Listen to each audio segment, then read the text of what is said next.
ये जानेंगे कि पे कमीशन जब आता है, पे कमीशन आने के बाद किस बेस पे हमारा बैठो थोड़ा। किस बेस पे हमारा किस बेस पे मतलब फिक्सेशन होता है। तो एक एग्जाम्पल के रूप में हम समझेंगे पिछले पे कमीशन में हमारा क्या है। पिछले पे कमीशन के साथ जैसे आप सभी जानते हैं कि 7 CPC में हमारा न्यूनतम वेतन 18,000 तय किया गया। ठीक है, अब ये 18,000 तय होता कैसे है, ये हम जानने का प्रयास करेंगे। हम एक किसी ऑर्गेनाइजेशन के तहत अगर काम कर रहे हैं, या वो प्राइवेट सेक्टर हो या गवर्नमेंट सेक्टर हो, तो उसमें एक नियम कायदा बनाया जाता है जो कि भारतीय संविधान के तहत उसको लागू किया गया है।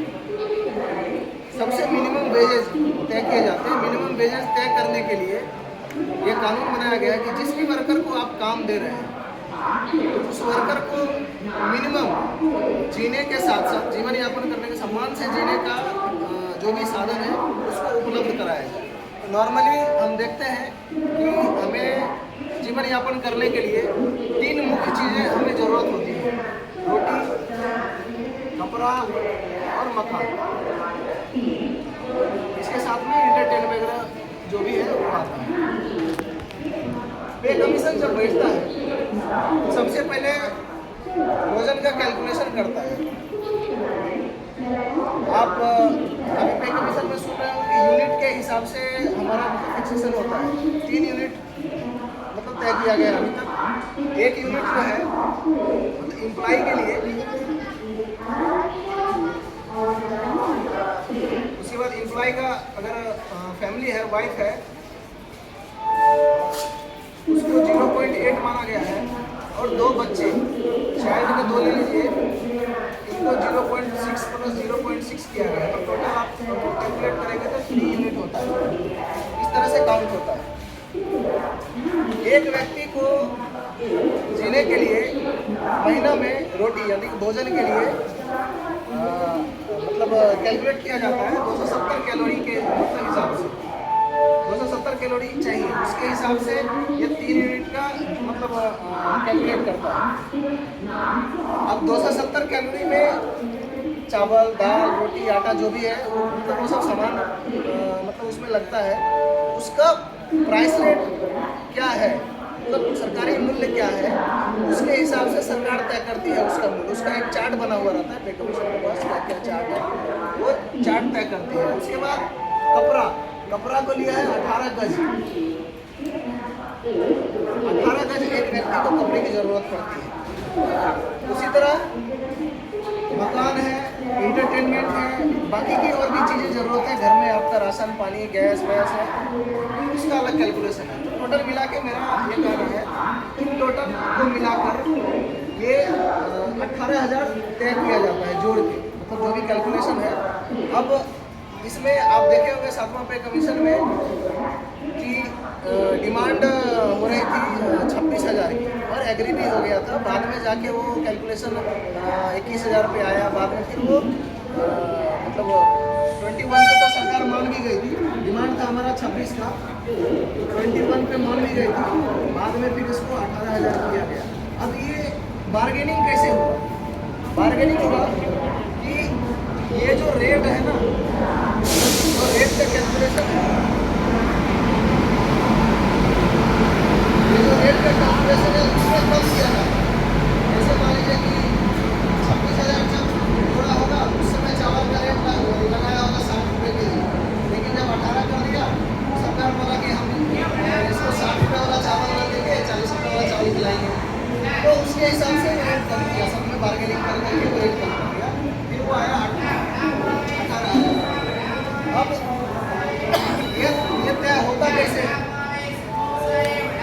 मतलब बार्गेनिंग करने की नौबत क्यों आई? आप देखे होंगे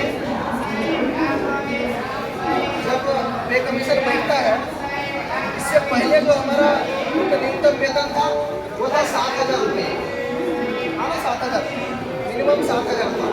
अब 7,000 से 7,000 के ऊपर कैलकुलेट किया गया तो पे कमीशन पूछा, छठवां पे कमीशन में कितना बढ़ा था, उसने बोला पिछली सरकार ने 40% बढ़ाया, बोला उसके पिछली सरकार ने कितना बढ़ाया, 20% बढ़ाया, उसके पहले वाला वो तो 25% बढ़ाया।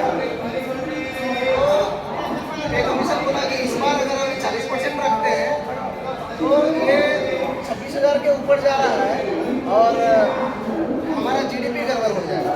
तो सरकार बोलता है कि जीडीपी गड़बड़ हो जाएगा। पे कमीशन का काम है कि जीडीपी को और कर्मचारी के न्यूनतम बैलेंस को, वेतन को बैलेंस बना के आपके सामने रखना। अब कर्मचारी में अगर ताकत है तो उसको हासिल करता है। अब है कि जब ये सातवां पे कमीशन जब आया तो ये बोला कि हम इतना नहीं दे सकते हैं, हमारा जीडीपी गड़बड़ हो गया, 14.29% दिया था, याद है 14.29%। इसको कहते हैं फिटमेंट फैक्टर, नहीं इसको कहते हैं बेनिफिट। ये हो गया फिटमेंट बेनिफिट। इसके आधार पे काउंट हुआ। अभी 7,000 को 14.2 से गुना कीजिए, 1.9 नहीं, इसको गुना कीजिए, कितना आ रहा है, 15,900 कुछ आएगा, कितना आ रहा है,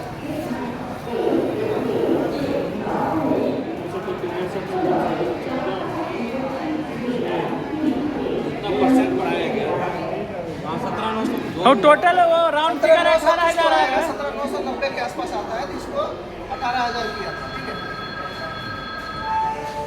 ये इसका मतलब फिटमेंट बेनिफिट था। अब हम जोड़ते हैं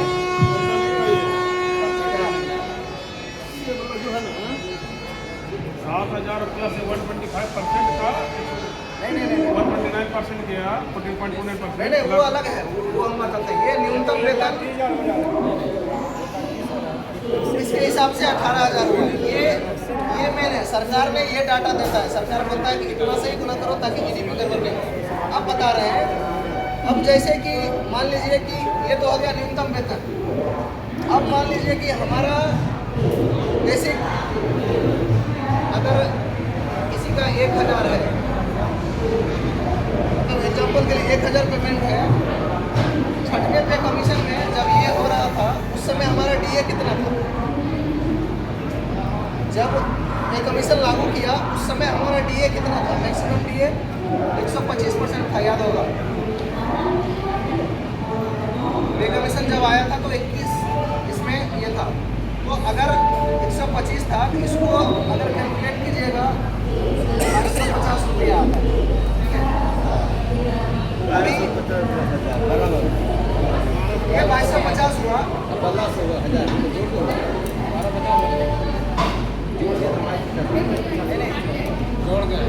जोड़ के आएगा इसका 1,000 के 125 प्लस जोड़िएगा तो ये 2,250 आता है, ठीक है।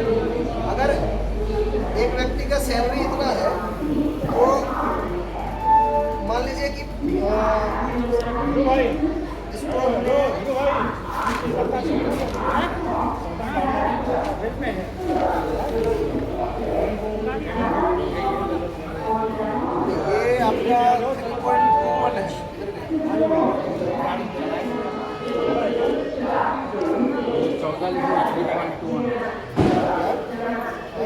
आपका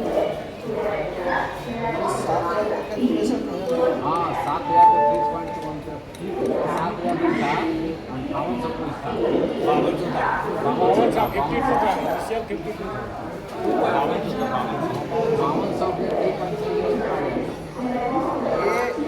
ये तो आया ऐसे ऐसे बता। ये 2,250 को जब आप कैलकुलेट कीजिएगा ना, ये फैक्टर से 14.29 एक व्यक्ति का सैलरी जब आया इतना, इसको 14.29 से गुना कीजिएगा तो ये आपको 321 आता।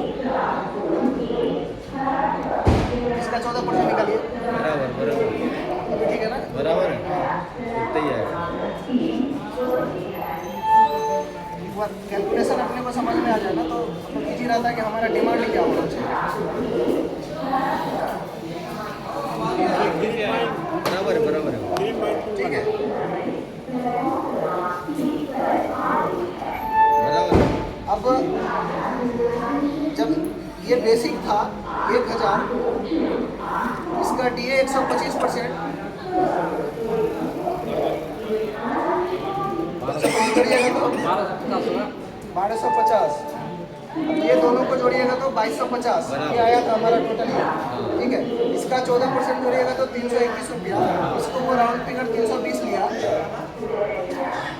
उसके बाद जब हम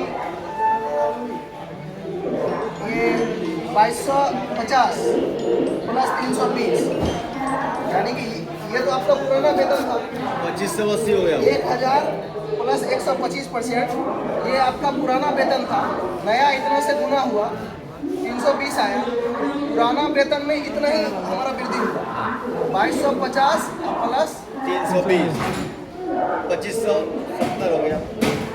2570 हुआ। अभी मान लीजिए कि एक आदमी का सैलरी जब 1000 था तो हमारा सैलरी बढ़ के आया 2570।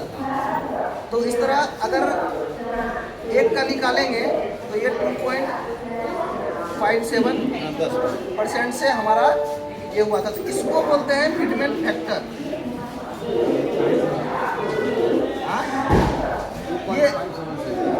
ये आया था अपने को लास्ट टाइम फिटमेंट फैक्टर। ये दोनों चीज़ बताने का मेरा मकसद ये था कि अब बताइए कि फिटमेंट फैक्टर इंडिपेंडेंट है क्या, इसमें और इसमें अंतर के लिए हमारा सैलरी इस पर आधारित हुआ फिटमेंट फैक्टर पर। तो मेन हमारा ये बढ़ना चाहिए कि ये बढ़ना चाहिए। हमारा सैलरी कैलकुलेट होता है इससे, लेकिन ये कब बढ़ा? जब सरकार ने एम्प्लॉयमेंट बेनिफिट को बढ़ाया। तो बाकी सभी फेडरेशन जितने भी यूनियन है वो डिमांड कर रहे हैं क्या? आप सुन रहे होंगे 3.8, कोई 2.8 बोल रहा है, ये फिटमेंट फैक्टर बोल रहा है। जब तक ये नहीं बढ़ेगा तो ये नहीं बढ़ेगा। LRC ने डिमांड किया कि हमारा फिटमेंट मतलब बेनिफिट बढ़ाओ, कम से कम जो छठवां पे कमीशन में मिला 40%, 30%, इस फिगर को बढ़ाइए। ये बढ़ेगा तो ये ऑटोमेटिक बढ़ जाएगा, बढ़ जाएगा। ठीक है। इसका कॉन्सेप्ट ये है। टेस्टर लाइन है क्या? अब